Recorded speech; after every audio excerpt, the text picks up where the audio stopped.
Em uma cidade interiorana onde o tempo parecia se mover em um ritmo próprio, Isabela carregava consigo um fardo invisível. Aos 45 anos, seu rosto, marcado por linhas finas que contavam histórias silenciosas, escondia um turbilhão de emoções. Não eram rugas de velhice, mas sim sulcos profundos esculpidos pela amargura e pela desilusão. Crescera em uma família tradicional e conservadora, onde a rigidez moral e a desconfiança em relação ao diferente eram valores cultivados com fervor. Qualquer desvio da norma era visto com severidade, e as crianças, em particular, eram submetidas a um escrutínio constante. Acreditava-se piamente que a disciplina rigorosa era a única forma de moldar um bom caráter, e qualquer demonstração de espontaneidade ou vivacidade era prontamente reprimida. Isabela internalizou esses valores desde a infância, aprendendo a controlar suas próprias emoções e a julgar com dureza aqueles que não se encaixavam nos padrões estabelecidos. Aos poucos, uma couraça de frieza e distanciamento se formou ao seu redor, protegendo-a de novas decepções. Mas essa proteção também a isolava do mundo, impedindo-a de experimentar a alegria e a leveza que a vida poderia oferecer. Seu passado, marcado por duas grandes feridas, contribuíra para aprofundar essa amargura. A primeira cicatriz datava de sua juventude, quando fora abandonada no altar. O noivo, seu primeiro amor, com quem compartilhara 5 anos de sonhos e planos, simplesmente desapareceu na véspera do casamento, deixando-a exposta à vergonha pública e a uma dor lancinante. A humilhação sofrida foi tão profunda que Isabela se fechou em si mesma, construindo um muro intransponível entre ela e o mundo exterior. A confiança, antes tão presente em seu olhar, deu lugar a uma desconfiança generalizada, e o medo de se entregar a novos relacionamentos se tornou uma constante em sua vida. Anos depois, buscando reconstruir sua vida, Isabela se casou com um homem mais velho, viúvo e pai de 2 filhos. O casamento, embora estável e respeitoso, não era movido pela paixão avassaladora que ela experimentara em seu primeiro relacionamento. Era uma união de conveniência, uma tentativa de encontrar um porto seguro em meio à turbulência emocional que a assombrava. No entanto, o desejo de ser mãe, um anseio profundo que a acompanhava desde a infância, permanecia latente em seu coração. Após alguns anos de casamento, Isabela e seu marido decidiram tentar ter um filho. A expectativa era grande, e a possibilidade de finalmente realizar seu sonho de maternidade a enchia de esperança. No entanto, após uma série de exames, veio a cruel constatação: Isabela era estéril. A notícia foi um golpe devastador, que reabriu antigas feridas e aprofundou sua amargura. A impossibilidade de gerar um filho biológico representava para ela uma falha irreparável, uma lacuna em sua vida que jamais seria preenchida. A partir desse momento, Isabela passou a observar as outras famílias com um olhar ainda mais crítico. A forma como os pais educavam seus filhos, a aparente falta de limites e a permissividade que ela presenciava a irritavam profundamente. Para ela, a educação moderna estava em declínio, e as crianças, sem a devida disciplina, se tornavam mal educadas e sem limites. Essa visão se intensificou ainda mais em relação às crianças diagnosticadas com transtorno do déficit de atenção com hiperatividade, TDAH. Isabela interpretava os comportamentos característicos do transtorno, a impulsividade, a dificuldade de concentração e a hiperatividade, como pura falta de educação e má criação. Acreditava que os pais, ao invés de impor limites firmes, se escondiam atrás de diagnósticos médicos para justificar a indisciplina dos filhos. Essa convicção a tornava particularmente intolerante com Lucas, um menino de 10 anos diagnosticado com TDAH desde os 6. Lucas estudava na escola onde Isabela lecionava, e sua presença constante em sua vida a irritava profundamente. A agitação incessante do menino, sua dificuldade em se concentrar nas aulas e suas interrupções constantes eram para Isabela um exemplo claro de como a sociedade estava se deteriorando. Ela o via como um símbolo da falta de limites e da permissividade dos pais modernos, um reflexo de tudo o que ela considerava errado na educação das crianças. O desprezo que Isabela nutria por Lucas era, na verdade, um reflexo de suas próprias dores e frustrações, uma projeção de suas próprias cicatrizes invisíveis. O cotidiano de Isabela seguia seu curso monótono na escola. As aulas, as avaliações, as reuniões pedagógicas, tudo se repetia em um ciclo previsível. Lucas, com sua energia inesgotável e aparente falta de concentração, continuava a ser uma constante fonte de irritação. Isabela o observava com um misto de impaciência e incompreensão, julgando seus comportamentos como meras artimanhas para chamar a atenção. Um dia, porém, um evento inesperado começou a lançar uma sombra de dúvida sobre suas convicções. A escola organizou uma palestra sobre neurodiversidade, com foco no transtorno do déficit de atenção com hiperatividade, TDAH. Inicialmente, Isabela planejava evitar o evento, considerando-o uma perda de tempo. No entanto, uma insistência da diretora, que valorizava a participação de todos os professores em atividades de formação continuada, a convenceu a comparecer. A palestra foi ministrada por uma neuropsicóloga renomada, doutora Ana Cardoso, que abordou o TDAH de uma perspectiva científica e humana.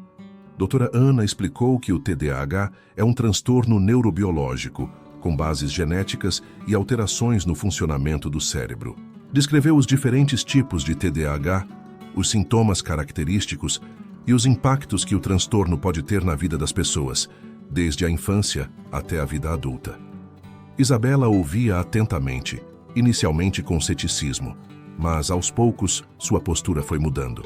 A doutora Ana apresentou dados de pesquisas, estudos de caso e exemplos práticos que ilustravam a complexidade do TDAH. Ela enfatizou que as dificuldades enfrentadas por crianças como Lucas não eram fruto de má educação ou falta de limites, mas sim manifestações de um funcionamento cerebral diferente. A impulsividade, a desatenção e a hiperatividade eram sintomas reais que exigiam compreensão, apoio e estratégias específicas. Um ponto crucial da palestra foi a discussão sobre o impacto do julgamento e da incompreensão na vida de pessoas com TDAH. Doutora Ana explicou como rótulos negativos e a falta de apoio podem levar a baixa autoestima, ansiedade, depressão e outros problemas emocionais. Ela enfatizou a importância de um ambiente acolhedor e inclusivo, tanto na escola quanto em casa, para o desenvolvimento saudável dessas crianças. Enquanto a doutora Ana falava, Isabela se lembrou de diversas situações em que havia repreendido Lucas com dureza, julgando-o como mal educado e desatento. As palavras da palestrante começaram a ecoar em sua mente, lançando uma nova luz sobre o comportamento do menino. Pela primeira vez, Isabela se permitiu considerar a possibilidade de que Lucas não estivesse simplesmente agindo mal, mas sim lidando com um desafio real. Ao final da palestra, Isabela sentiu uma confusão crescente. As certezas que antes a guiavam começavam a se dissolver. A imagem de Lucas como um menino problemático e sem limites começava a dar lugar a uma nova perspectiva. Uma perspectiva que a confrontava com seus próprios preconceitos e julgamentos. Uma semente de dúvida havia sido plantada em seu coração. Uma dúvida que a levaria a questionar suas próprias convicções e a repensar sua forma de lidar com Lucas e com outras crianças que apresentavam comportamentos semelhantes. A palestra sobre TDAH deixou uma marca profunda em Isabela. A semente da dúvida, plantada pelas palavras da doutora Ana Cardoso, germinava lentamente em sua mente, confrontando-a com suas antigas convicções.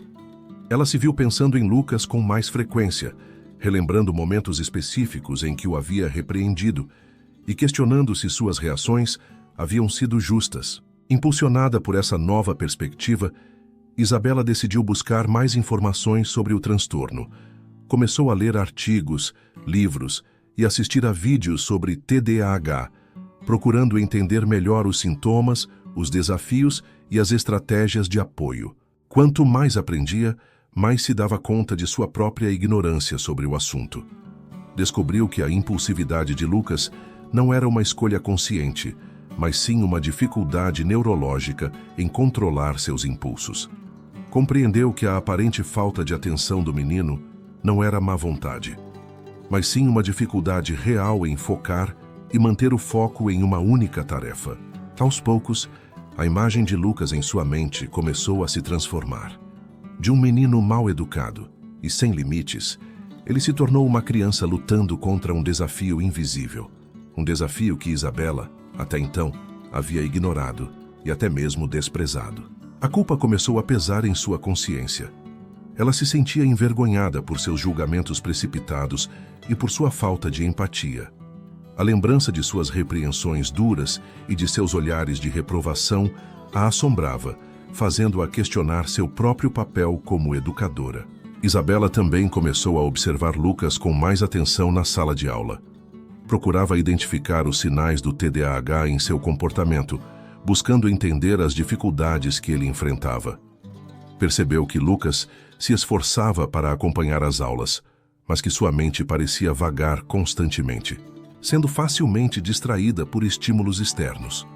Observou também que, apesar de sua agitação, Lucas era um menino inteligente e sensível, com um grande desejo de aprender e de se conectar com os outros. Um dia, durante o intervalo, Isabela se aproximou de Lucas.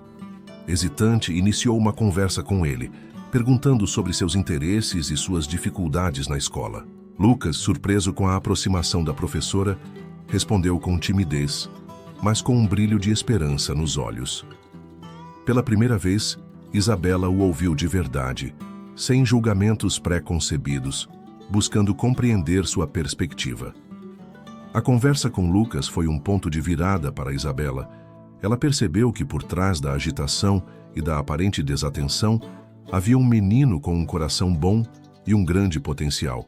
Sentiu um profundo remorso por tê-lo julgado tão duramente e um forte desejo de reparar seus erros. A partir daquele dia, Isabela decidiu mudar sua forma de lidar com Lucas, buscando compreendê-lo, apoiá-lo e ajudá-lo a desenvolver suas habilidades. A sombra da culpa ainda pairava sobre ela, mas junto a ela surgia uma nova luz, a luz da compreensão, da empatia e da possibilidade de redenção. A partir daquele dia, Isabela iniciou uma jornada de autoconhecimento e transformação. A culpa inicial deu lugar a um desejo genuíno de compreender Lucas e de construir uma relação mais positiva com ele. Ela começou a implementar algumas das estratégias que havia aprendido em suas pesquisas e na palestra da doutora Ana. Na sala de aula, Isabela passou a oferecer instruções mais claras e concisas, dividindo as tarefas em etapas menores e oferecendo pausas regulares para que Lucas pudesse se movimentar e liberar energia. Criou um ambiente mais organizado e livre de distrações, buscando minimizar os estímulos externos que pudessem prejudicar a concentração do menino. Além disso, Isabela passou a elogiar os esforços e os progressos de Lucas, reconhecendo suas pequenas vitórias e incentivando sua autoestima. A mudança na postura de Isabela não passou despercebida por Lucas. Inicialmente surpreso, ele logo começou a se sentir mais seguro e confiante na presença da professora. Aos poucos, a relação entre eles foi se transformando. O medo e a apreensão de Lucas deram lugar a um sentimento de confiança e respeito. Ele se sentia mais à vontade para pedir ajuda quando necessário e para expressar suas dificuldades. Isabela também buscou o contato com os pais de Lucas, buscando entender melhor a dinâmica familiar e as estratégias que eles utilizavam em casa. Descobriu que os pais de Lucas eram dedicados e amorosos, mas que também enfrentavam desafios para lidar com o TDAH do filho. A troca de informações e experiências foi muito valiosa para Isabela, que pôde compreender melhor o contexto em que Lucas vivia e adaptar suas estratégias na escola. Um momento marcante nessa nova fase da relação entre Isabela e Lucas ocorreu durante uma aula de história. O tema da aula era a Segunda Guerra Mundial, um assunto que geralmente não prendia a atenção de Lucas. No entanto, Isabela preparou uma aula diferente, utilizando recursos visuais, vídeos e atividades interativas. Para sua surpresa, Lucas se mostrou extremamente engajado, participando ativamente das discussões e demonstrando um grande interesse pelo tema. Ao final da aula, Lucas se aproximou de Isabela com um sorriso radiante e disse: "Professora, essa foi a melhor aula de história que eu já tive." Aquele momento foi um divisor de águas para Isabela. Ela percebeu que, ao invés de rotular e julgar, ela havia conseguido alcançar Lucas de uma forma significativa, despertando seu interesse e mostrando seu potencial. Aquele sorriso e aquelas palavras foram a confirmação de que sua jornada de transformação estava valendo a pena. A sombra da culpa ainda persistia em alguns momentos, mas era atenuada pela alegria de ver Lucas se desenvolvendo e florescendo. A relação entre eles, antes marcada pela incompreensão e pelo julgamento, dava lugar a uma nova dinâmica, baseada na empatia, no respeito e na confiança. O tempo passou, e a relação entre Isabela e Lucas continuou a se fortalecer. A sala de aula, antes um palco de tensão e incompreensão, se transformou em um espaço de aprendizado mútuo e respeito. Isabela, antes tão rígida e julgadora, aprendeu a valorizar a individualidade de cada aluno e a adaptar suas estratégias de ensino para atender às diferentes necessidades. Lucas, por sua vez, floresceu em um ambiente que o acolhia e o compreendia, mostrando todo o seu potencial. A mudança em Isabela não se restringiu apenas à sua relação com Lucas. Ela começou a observar os outros alunos com um novo olhar, buscando compreender suas dificuldades e incentivando seus talentos. Sua postura em relação à educação se transformou radicalmente. Ela deixou de lado a rigidez e o julgamento, abraçando a empatia e a flexibilidade. Passou a acreditar que a educação não se resume à transmissão de conteúdos, mas sim ao desenvolvimento integral do ser humano, respeitando suas individualidades e incentivando seu crescimento. A experiência com Lucas também a levou a refletir sobre suas próprias feridas e traumas. Ela percebeu que sua intolerância com o comportamento do menino era, em grande parte, uma projeção de suas próprias dores e frustrações. Ao aprender a compreender e a acolher Lucas, Isabela também aprendeu a se compreender e a se acolher. As cicatrizes do passado, embora ainda presentes, começaram a perder um pouco de sua intensidade. Um dia, durante uma reunião de pais e mestres, a mãe de Lucas se aproximou de Isabela com os olhos marejados. Ela agradeceu à professora pelo apoio e pela dedicação ao seu filho, dizendo que nunca o havia visto tão feliz e engajado na escola. As palavras da mãe de Lucas tocaram profundamente Isabela, confirmando que sua jornada de transformação estava tendo um impacto positivo não apenas na vida de Lucas, mas também na vida de sua família. Isabela sentiu uma profunda gratidão por Lucas, por ter lhe dado a oportunidade de aprender e de crescer como pessoa e como educadora. Ele, sem saber, havia lhe ensinado uma lição valiosa sobre empatia, compreensão e a importância de olhar além das aparências. A relação entre eles, que começou com incompreensão e julgamento, se transformou em uma amizade improvável, baseada no respeito mútuo e na admiração. Juntos eles floresceram, mostrando que a educação, quando pautada pela empatia e pelo amor, pode transformar vidas. Os anos se passaram e a experiência com Lucas se tornou um marco na vida de Isabela. A transformação que ela vivenciou a moldou como pessoa e como educadora, deixando um legado duradouro em sua trajetória. Ela continuou a trabalhar na escola, mas sua postura era outra. A rigidez e o julgamento deram lugar à compreensão e ao acolhimento. Isabela se tornou uma referência na escola, conhecida por sua sensibilidade e por sua capacidade de se conectar com os alunos, especialmente aqueles que enfrentavam maiores dificuldades. Ela passou a compartilhar suas experiências com outros professores, promovendo a conscientização sobre a neurodiversidade e incentivando a adoção de práticas pedagógicas mais inclusivas. Isabela se tornou uma defensora da educação humanizada, acreditando que o aprendizado vai além dos conteúdos curriculares, abrangendo também o desenvolvimento socioemocional dos alunos. Lucas, por sua vez, continuou a progredir em seus estudos, mostrando um grande potencial em diversas áreas. Com o apoio de Isabela e de seus pais, ele aprendeu a lidar com os desafios do TDAH e a desenvolver suas habilidades. Tornou-se um jovem confiante e determinado, com grandes sonhos para o futuro. A relação entre Isabela e Lucas se transformou em uma amizade sincera, baseada no respeito e na admiração mútua. Mesmo após Lucas ter concluído seus estudos na escola, eles mantiveram contato, compartilhando momentos importantes de suas vidas. Isabela nunca se esqueceu da lição que aprendeu com Lucas. Ele a ensinou a olhar além das aparências, a compreender as dificuldades alheias e a importância da empatia nas relações humanas.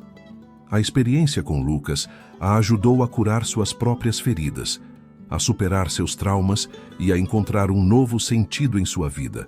Ela percebeu que, ao se abrir para o outro, também se abria para si mesma, encontrando cura e crescimento. O legado de Isabela na escola se estendeu para além de sua relação com Lucas. Ela inspirou outros professores a adotarem uma postura mais acolhedora e inclusiva, contribuindo para a construção de um ambiente escolar mais humano e respeitoso. Sua história se tornou um exemplo de como a empatia e a compreensão podem transformar vidas, tanto de quem recebe quanto de quem oferece.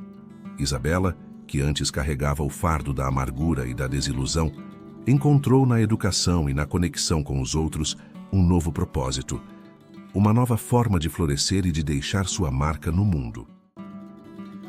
O transtorno do déficit de atenção com hiperatividade, TDAH, é um distúrbio neurobiológico que afeta a atenção, o controle dos impulsos e pode causar hiperatividade. Ele pode ser tratado com medicamentos, psicoterapia, apoio escolar e mudanças de hábitos, mas não tem cura definitiva. Algumas pessoas apresentam melhora dos sintomas ao longo da vida, enquanto outras convivem com eles. Ficou interessado em saber mais sobre o TDAH? Deixe sua opinião ou dúvida nos comentários e podemos trazer mais conteúdos sobre o tema.